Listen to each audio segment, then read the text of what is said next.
Anong ulam? Nagsahin ka na ba? Nagsain mo ako. Ano sa'yo pagkain? Ayun ako, nakasabi. Nasaan na pagkain?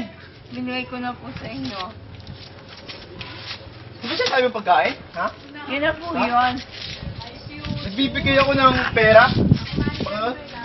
Pagkain? Ito lang ba? Kaya mo. Saan yung anak mo? Wala ako. Benor! Ay, ito na po yung bota. Ito na po yan. Makakabili ba ng pagkain to? Ha? Gago ka rin! Gago ka rin! Ikaw! Doon ka rin! Diyan. Tama na tayo! Pare, bakit tama na? Huwag mo yung anak mo! Huwag mo ng kalat! Ayan! Galing, pare! Abangan ang susunod na kabanata sa Botcha.